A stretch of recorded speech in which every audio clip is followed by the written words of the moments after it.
Olá, tudo bem? Vamos começar mais um Conversando sobre o Evangelho com Lígia Simões e Pedro Simões, agora no capítulo 23 do Evangelho segundo o Espiritismo, Estranha Moral. Tudo bem, Lígia Simões? Bom dia, Pedrinho. Tudo bem? Graças a Deus. Tudo bom. Estranha Moral é um capítulo que parece estranho mesmo, né? Porque vem trazer para a gente uma série de passagens difíceis de serem interpretadas, sendo atribuídas a Jesus, né? Mas antes de entrar nos comentários, vamos lembrar que quem não assistiu aqui os nossos vídeos anteriores, tem um cardzinho aqui em cima que pode acessar, e também querendo deixar aí seus comentários, né, observações, interpretações diversas, também a gente sempre gosta de ler e responder, né, em tempo. Mas vamos começar com a estranha moral, a ideia do ódio em relação aos pais. Antes eu queria falar uma coisa, posso só dar uma coisinha, né? Claro, Falar um comentário geral do capítulo, né? Esse capítulo traz essas passagens difíceis de Jesus. Jesus falar odiar os pais, né? Uma coisa assim estranha. Mas, em geral, o capítulo todo vai se resumir a três grandes argumentos, sim. né? Um argumento é ou essa passagem ela foi mal é, é, traduzida, Traduzida. ou o conceito, né, que se utilizava à época tinha um sentido diferente daquilo que a gente usa hoje, né? Ou é isso mesmo que Jesus quis dizer e a gente tem que entender o que ele disse, né? É, Não eu foge fico com muito as duas daí. primeiras, né? As duas primeiras. A gente lembra isso em outro momento, a gente poderia só registrar agora, a gente pode comentar em outro momento, quer dizer, houve uma primeira redação, né, de notícias de Jesus. Quando a gente lê o livro Paulo Estevão, a gente vê que eles já usavam esses manuscritos, não é? E tinham essa referência, e esses manuscritos primeiros, que são atribuídos por diferentes autores, pelos historiadores, eles se perderam. Há um estudo todo interessante até sobre esse evangelho perdido. E depois, então, Mateus, Marcos e João vão escrever os seus evangelhos ali por volta dos anos 70 já. Dizem que com a referência deste primeiro texto, mas que ainda é objeto de pesquisa daqueles que se interessam por esse tema. Agora, eu percebi, Pedrinho, não sei se você sentiu, que com Kardec as dúvidas estão absolutamente esclarecidas, não há mais estranha moral. Essa foi a minha sensação quando terminei a leitura, porque Kardec vem mostrando exatamente nos vários passagens, nos comentários, a, a limitação da linguagem à época, o significado diferente dado aos termos da compreensão de agora, e nos chama a atenção para o fato de que esses textos levados, interpretados ao pé da letra, criam uma falsa interpretação do que Jesus quis dizer,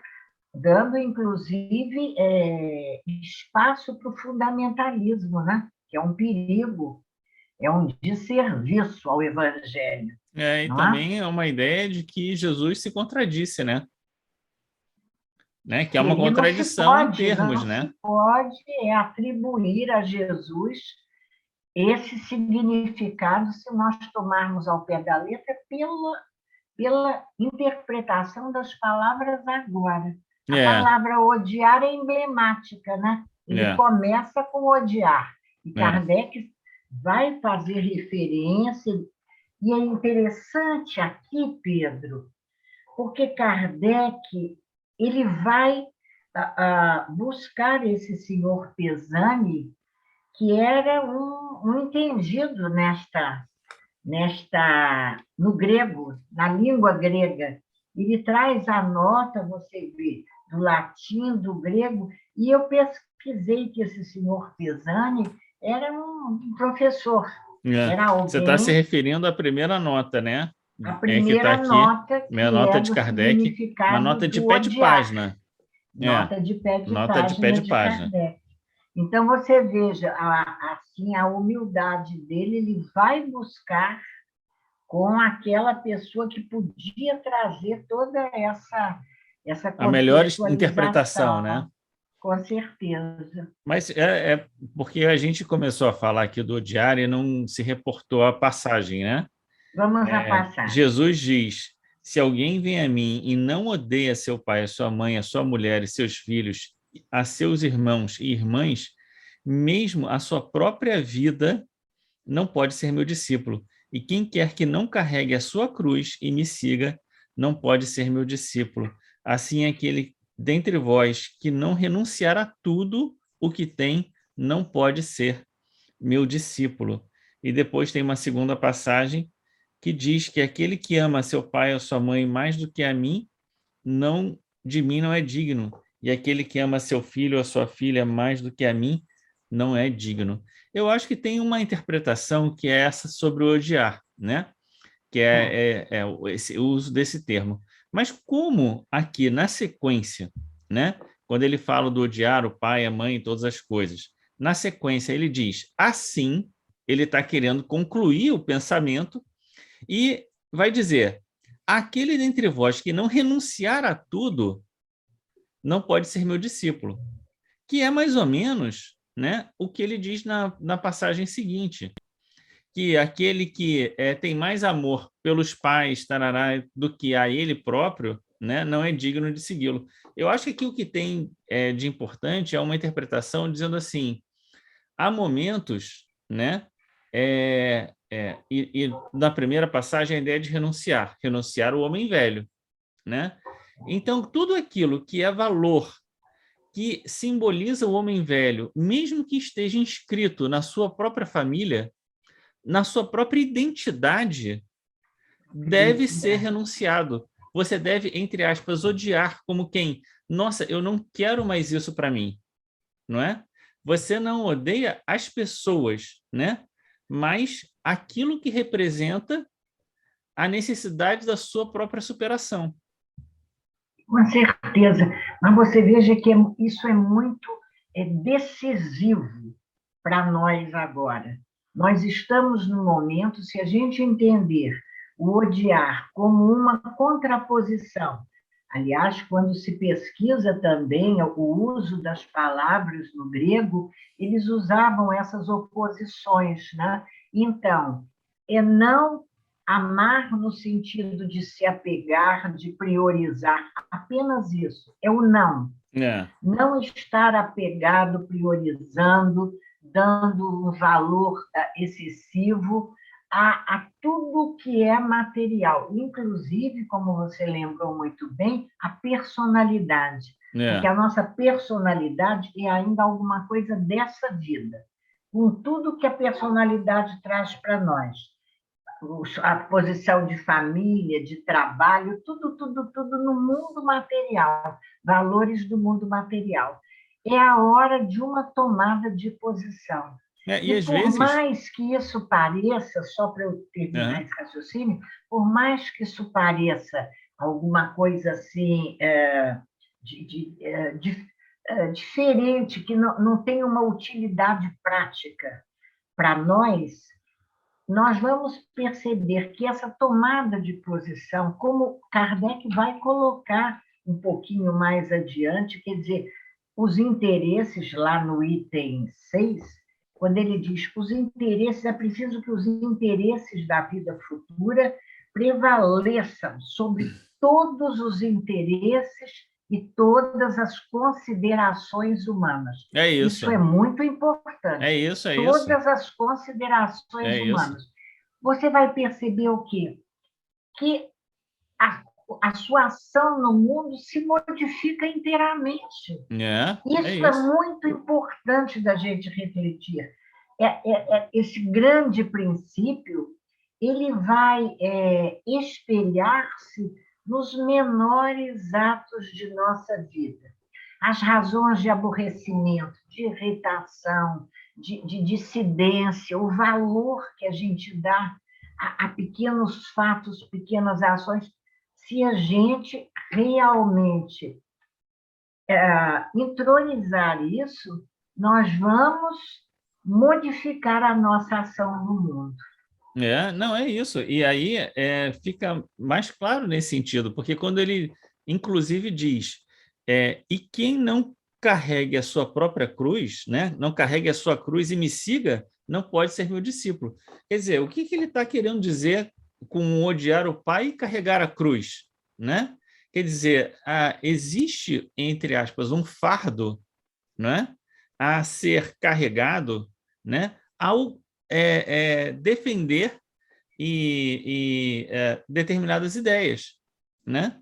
E às vezes isso leva a uma momentânea, né, diferença, dificuldade de relacionamento, porque às vezes é no seio da família ou naquelas pessoas mais próximas que estão ali valores com os quais você já não concorda mais, né? Isso vai ficar bem claro, aliás, até reforçando uma ideia sobre a qual a gente trabalhou aqui no capítulo 20, né? Do Seja casamento. Perfeito. O casamento? Não, do casamento. Não, o casamento é o anterior, é o não separeis que Deus juntou. Aqui, é 22. 22. Isso. Quando ele vai falar do deixar os mortos, o cuidado de seus mortos, né? Em que ele fala, não é aqui não, é meu Deus, aqui no abandonar pai e mãe mesmo, que ele fala que a separação física não implica em perda de amor, de respeito. Lembra que nós comentamos sobre isso? Olha, isso aí você tirou o comentário que era meu. Você ia chegar lá também. Claro, né? porque na verdade... Quando chegar lá, você volta. Na verdade... Vamos pela ordem, então. Sim, claro, mas esse já é o próximo.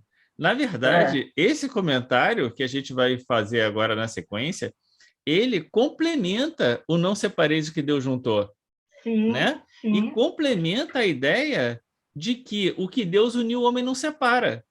Não abandonar pai, mãe e filhos. Aqui Isso, exatamente. Exatamente. Está bem iluminado aqui. Isso. Vamos ver o que ele fala aqui. Aquele que houver deixado pelo meu nome, sua casa, seus irmãos, suas irmãs, seu pai, sua mãe, sua mulher, seus filhos, suas terras, receberá o cêntuplo de tudo isso e terá por herança a vida eterna, né? E aí Pedro vai dizer, olha, nós já fizemos isso, né? Já deixamos, né? E aí ele diz, digo-vos em verdade que ninguém deixará pelo reino de Deus sua casa, o seu pai, sua mãe, seus irmãos, sua mulher, seus filhos. Vê que a mulher entra no meio, né? Forte. Entra todo mundo. Olha as ideias particulares. Não, eu não estou falando, ideia particular está escrita aqui no texto, eu não estou inventando. Não é opinião minha. Aí ele diz assim, olha, que não receba já neste mundo muito mais e no século vindouro e na vida eterna. Porque é uma decisão definitiva, definitiva não, né? Que você vai, uma vez que você vai consolidando, é uma decisão que você não volta atrás, né? Claro. É definitivo. É nesse sentido, né? Então, mas o que ele está dizendo? Ele não está dizendo para você abandonar no sentido de quebrar os laços, né? Exatamente. Olha o sentido da palavra. Exatamente, não é romper no sentido de odiar, no sentido de ter ódio, né? Mas é dizer, olha, agora a minha prioridade é outra, né? E isso não significa, você quer ler o trechinho? Não, você pode ler. Riscou aí, grifou aí? Grifei, formigam no mundo os casos em que são necessárias as mais penosas separações. Nem por isso, entretanto, as afeições se rompem. O afastamento não diminui o respeito, nem a solicitude do filho para com os pais, nem a ternura destes para com aquele. E aí ele vai dizer, então, não toma a palavra ao pé da letra, porque isso seria a negação de um mandamento de amor, de afeto, e não era isso que Jesus queria dizer.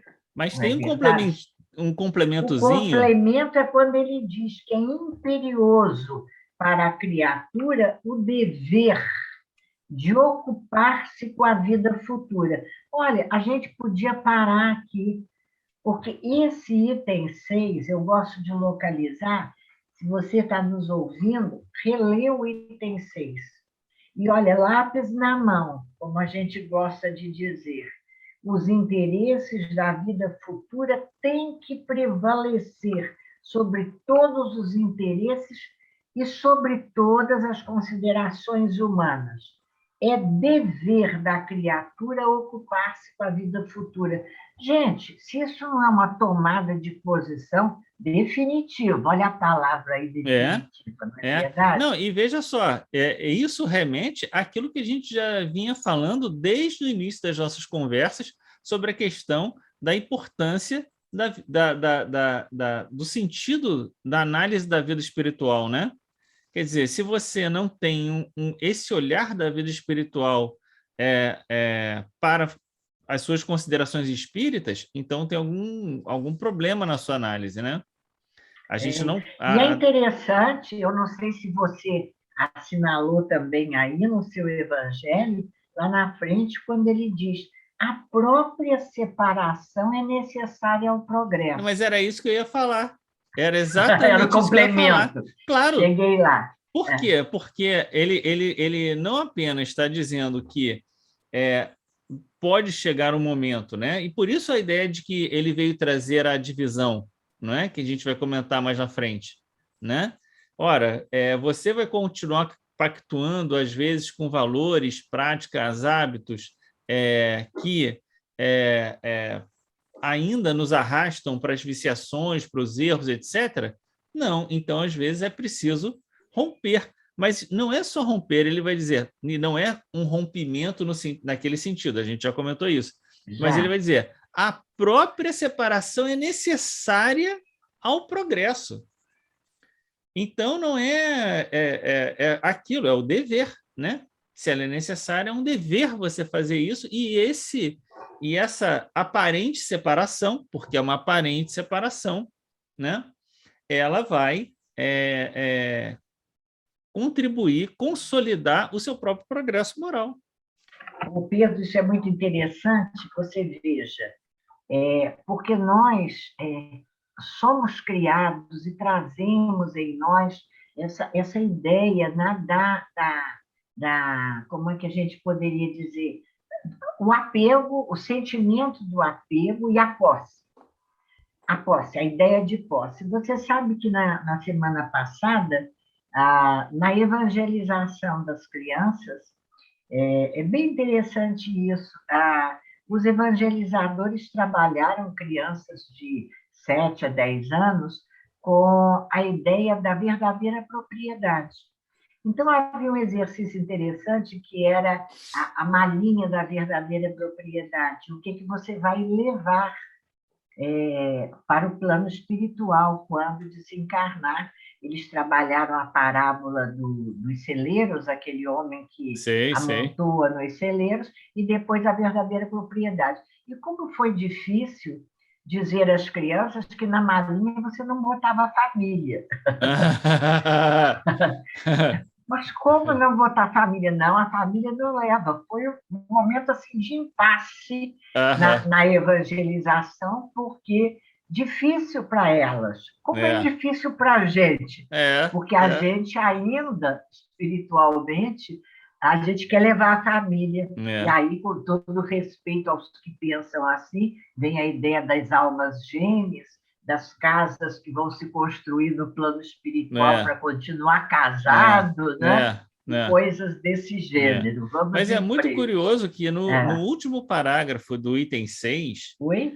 no último parágrafo do item 6, Aham. Kardec ainda vai ratificar essa ideia, né? Aham. Quando ele diz aqui as coisas são consideradas apenas do ponto de vista Apenas terreno.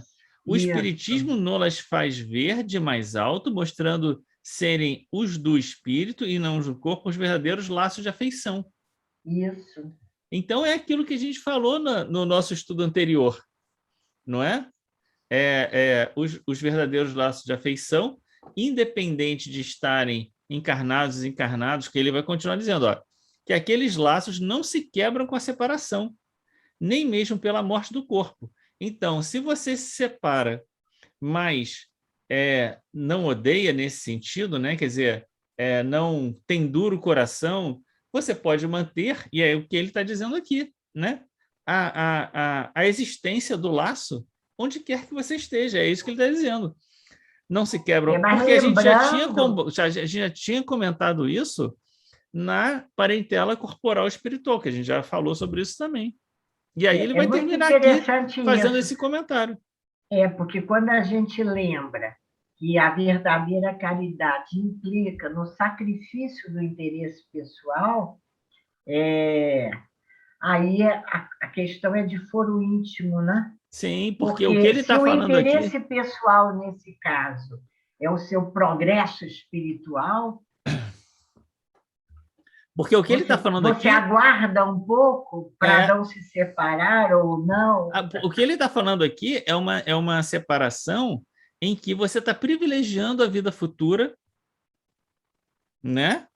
Você está privilegiando a vida futura e a preservação da moral, né? Com certeza. Então, não é ao contrário, infringindo a moral cristã que você vai, né, desconsiderando, por exemplo, o sentimento do outro, né, só pensando em si, desconsiderando o outro e esse tipo de coisa que você vai, né, ou porque você tem reclamações, queixas, etc.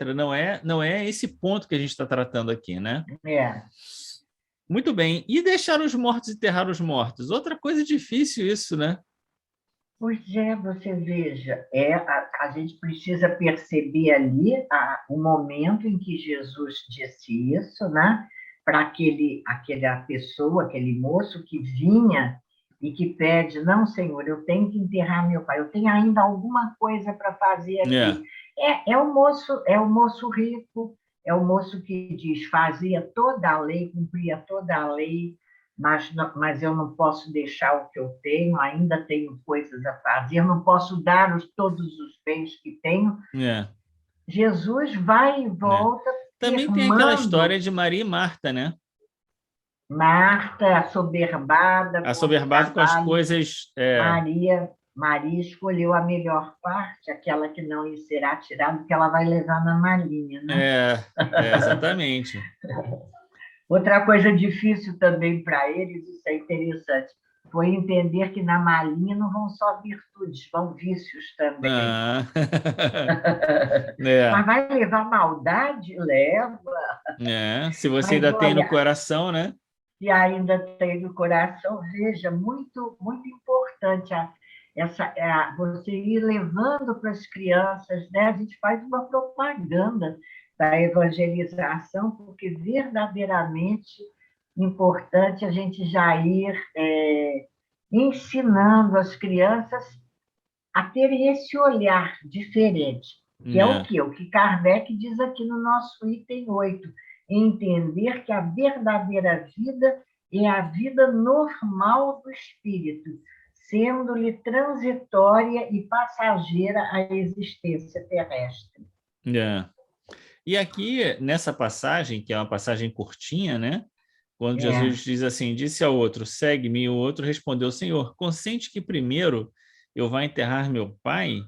Jesus lhe retrucou, deixa aos mortos o cuidado de seus mortos. Quanto a ti, vai anunciar o reino de Deus. Então, eu acho que o que Kardec vai chamar mais atenção aqui é essa ideia, né? da vida espiritual, mas o que eu gosto mais de ressaltar é a ideia de então vai e anuncia, né? Ah, Anuncia de que a morte não existe, anuncia, né, de que é isso, chegado o reino, não é? bem lembrado. Né? Essa ideia de, olha, não é que o seu pai não seja importante, mas algo, né, mais importante a ser considerado, que é a própria ideia de você mostrar para os outros, né, daquilo que a gente já sabe, né? Como uma ideia Essa consoladora de que a vida continua, né? é importante, aquela ideia que nós comentamos, né? Que seria, não basta ser virtuoso, é preciso desapegar-se da matéria, não basta ser virtuoso. Né? Então, isso aqui já não é mais tão importante. Mas é legal isso, porque quando a gente lê essa passagem no Evangelho de Lucas, a gente fica muito preso ao enterrar seus mortos. É, E dificilmente gostei dessa observação sua. A gente se detém com mais cuidado no vai anunciar o reino de Deus, né? E Kardec termina dizendo isso. Não te preocupes com o corpo, pensa antes no espírito. é, Vai ensinar o reino de Deus. Vai dizer aos homens que a pátria deles não é a terra, mas o céu, porquanto somente lá transcorre a verdadeira vida. Olha, a ideia de uma moral estranha cai por terra com é, a leitura de Kardec nesses itens. é Muito verdade. bom. E fiquei muito impressionado com uma leitura que eu fiz, que não é espírita, né? É do livro. Agora, já vou pesquisar aqui qual é o nome do livro que eu esqueci, que eu já.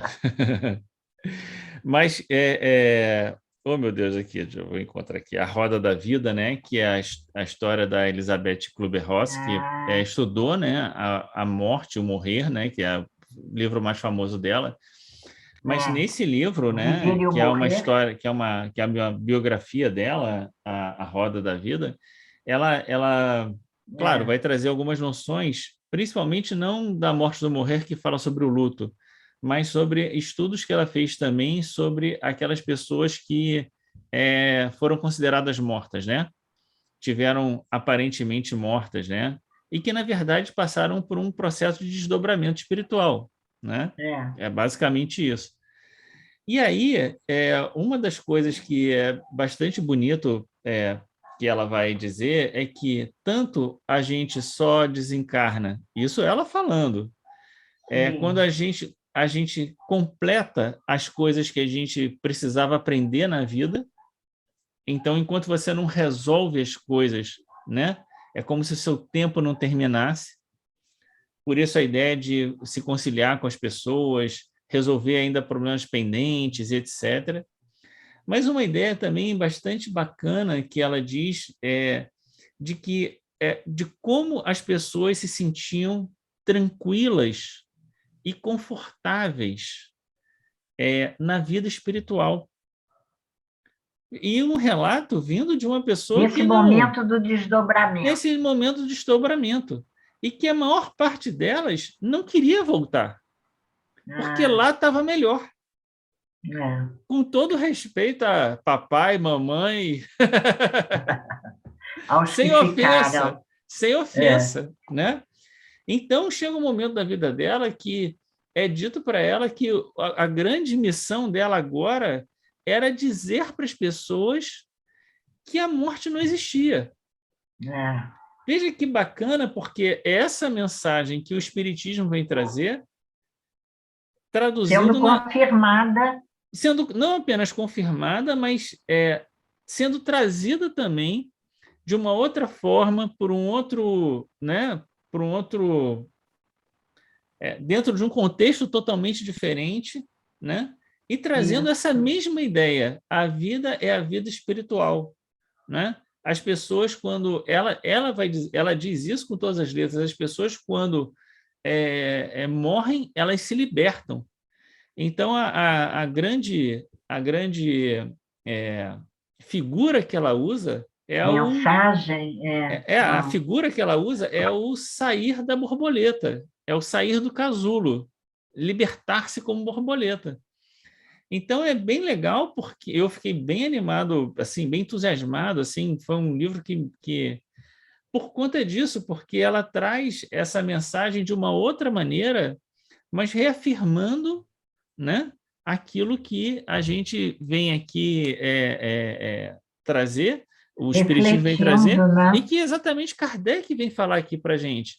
Olha, vai e anuncia, e diz que a Isso pessoa, é real. quando a pessoa desencarna, ela volta para a sua verdadeira vida, ela se liberta. Muito bom. Diferente de uma ideia que é muito comentada, que eu sempre que posso combato num certo sentido, faço bom combate, quer dizer, a pessoa foi descansar. Então, ninguém vai descansar na vida espiritual, não, querido. Ninguém vai descansar, não. Vida Então, espiritual não é descansou das descanso. lutas terrenas. Ah, sim. Descansou das lutas terrenas. Agora tem outras pela frente, né? Sim, mas daquela luta das É, doenças, da é, velhice, muitas vezes, né? Só nesse sentido, assim, mas, né? Vamos lá, então. O É. último item é O não vim trazer a último paz, mas a item, divisão. importantíssimo, quando Kardec nos diz que é assim mesmo, né? Toda ideia nova forçosamente encontra oposição e nenhuma há que se implante sem lutas. Nesse aspecto, Pedro, nós podemos considerar lutas para fora de nós, não é? Quando vamos anunciar, vamos encontrar opositores, detratores, como Kardec fala na Revista Espírita, em obras póstumas também, né? Mas vamos encontrar também essa oposição dentro de nós mesmos, né? Sim, A claro. luta íntima não pode ser esquecida, não é isso? É isso. Mas tem uma coisa também importante que a gente comentou bem no início das nossas conversas sobre a ideia de que a gente precisava reformar as instituições, lembra? E que às Sim, vezes a gente acaba fugindo de alguns embates que a vida nos coloca na esfera pública, não estou falando simplesmente.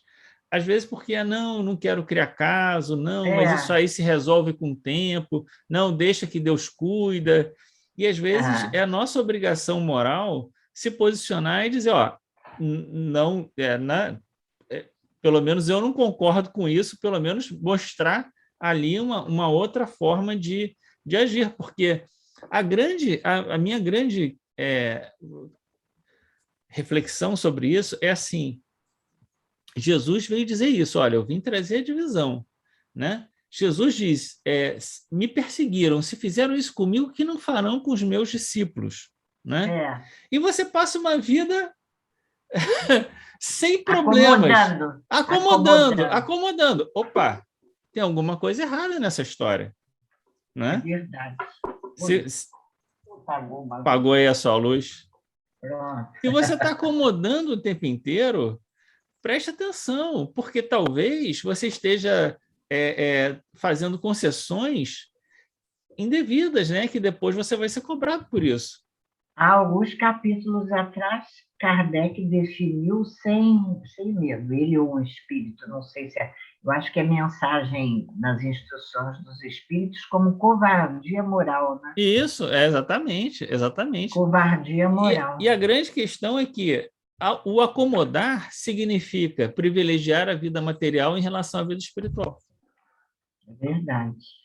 né? Estamos aqui, dando jeitinho aqui, para não ter Exatamente, aborrecimento. exatamente, exatamente. É, Porque o grande objetivo né, assim, né, dessa consciência cristã média, né, é a gente uhum, fazer uma caridade, né, daquilo que sobra, né, ter um conforto material, né, e não entrar em grandes embates.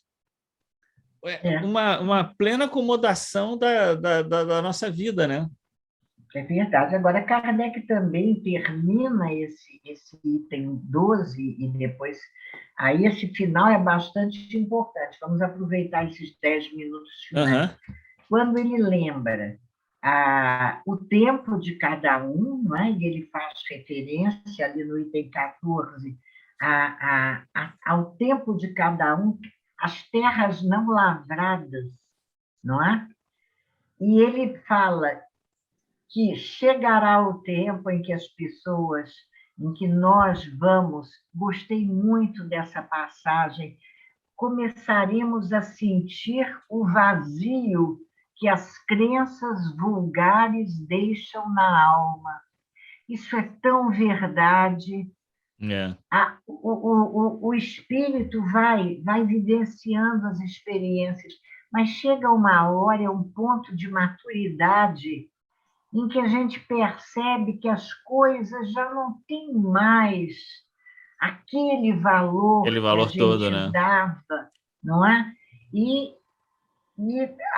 começa-se a buscar, na verdade, uma outra perspectiva, uma outra realidade, porque esse vazio é um sinal de que nós estamos precisando exatamente buscar essa outra realidade, né? E que ele vai depois dizer, não é? Da importância de nós entendermos, e ele volta a falar sobre a salvação, a vivência da caridade, da fraternidade, do amor ao próximo, né? E diz que 18 séculos depois de Jesus não foram suficientes para tirar a gente dessa valorização das coisas transitórias da matéria para um investimento efetivo nos verdadeiros tesouros, né, do espírito. É bem sério isso. E ele, é, e ele vai fazer a advertência, né, Pedro, aos espíritas. Ele termina chamando a atenção nossa, olha, passaram-se 18 séculos, os homens, no item 15, ele vai dizer, os homens fizeram da ideia religiosa motivo das maiores guerras. É. Foram as guerras religiosas, a ideia de separação, não é dessa separação que Jesus fala quando ele diz que vem trazer a divisão, não é? É isso. É isso. A gente estudando o Evangelho fica sempre com essa questão para a gente, né? Quer dizer, quando nós vamos assimilar verdadeiramente esses princípios e vivê-los, né? Verdadeiramente, né? Até E quando a a gente vai, chamada né? É uma chamada constante, né? importante porque o tempo é agora. É isso que Kardec nos diz. Esse capítulo é muito importante, como todos, não é verdade? É. Mas quando ele diz no item 17, que é o último desse capítulo 23, ele fala olha, o Espiritismo veio, foi prometido pelo Senhor.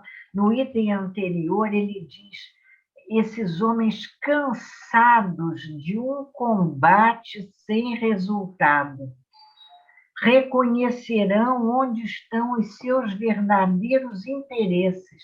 Olha a tomada de posição. Os É homens verdade. cansados, porque a gente fica num combate sem resultado, não é? Que só traz desolação e perturbação.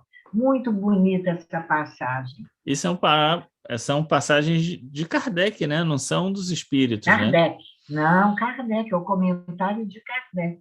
É. Eu acho Comentário que de no final Kardec. dele ele vai dizer que a despeito de todas essas coisas, né? A caridade deve prevalecer, né? A verdade vai prevalecer, a caridade vai prevalecer, né? Mas não sem lutas e sem dificuldades, né? E nos chama a atenção, né, que as lutas nossas agora, está ali no primeiro parágrafo do item 17, as nossas lutas agora são de ordem moral.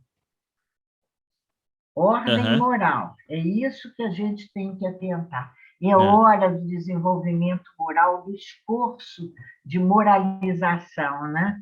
E aí Jesus é a nossa referência de paz. Não vim trazer a paz, mas a divisão. Ele está falando com um sentido, mas depois ele diz para a gente: a minha paz vos deixo, a minha paz vos dou, não vou-la dou como o mundo a dá. Para o que nós entendemos como paz do mundo, aí ele vem trazer a divisão, não é verdade? Exatamente. Eu acho que é isso, né? Comentamos aí excelente capítulo. Vamos terminar, então, agradecendo a Deus a oportunidade de mais uma conversa, pedindo a Deus que nos abençoe nesse dia, a você que nos assiste, a sua casa, a sua família, a sua vida, a todos nós que paramos algum momento para o estudo do Evangelho, que Deus nos abençoe a todos. Na próxima semana, vamos comentar. Na próxima semana não, que agora a gente já está fazendo 2 por semana, né? Eu ia dizer no você próximo para lembrar estudo, isso. no próximo estudo, não ponhais a candeia embaixo do alqueire. Né? É o capítulo 24. 24. Muito bem, vamos terminar por aqui. Obrigado por ter nos assistido. Um grande abraço, tchau. Até a próxima.